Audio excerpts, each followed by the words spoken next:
दोसर कुकली दो सान्तार साहेद चेतान रे हुल रिया ऑर्सोंग से प्रभाव चेद लेका तहें कना।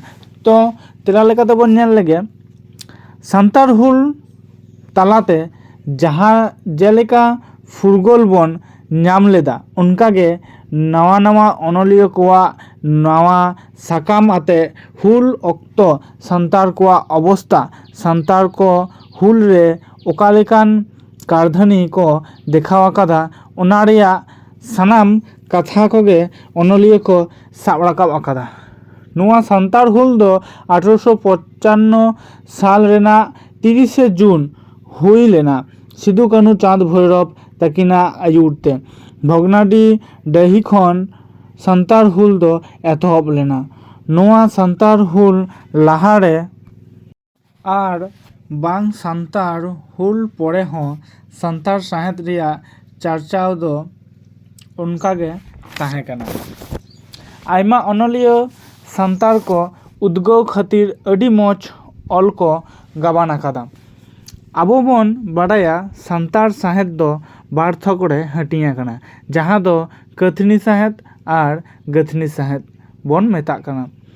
नोआकिन साहेद मुद्रे गथनी साहेद रिया सान्तार हुल इदी कते कथा दो साब राकाब कना।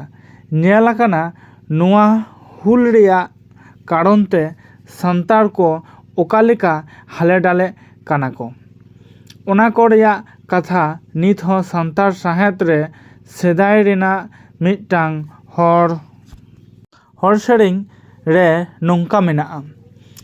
ए फुल दिला फुल रेलगाड़ी रे देज फुल दुमको जिला नेल रेलगाड़ी रे बइन देजो दुमको जिला बइन नेला दुमको जिला रेदो फुल हर को गगजआ।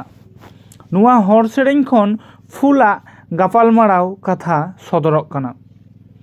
नुआ खन बाडायक कना नुआ सिंगत दिसम रे नावागे रेलगाड़ी चालू कना आर दुमको जिला रे हर को फुटगोल लगित का लड़ाई कना। नुआ हर सेरिंग बेगर साहेद रिया इटा चांगारे मेंदो कथनी साहेद रे सान्तार हुल रिया कथा बन बाडाय ᱧᱟᱢᱟ। तलालांग रे साहेदिया आर नाहा नांग रे साहेदिया को सान्तार हुल रिया कथा आकोआ ऑल तल रेको साब राकाब आकादा।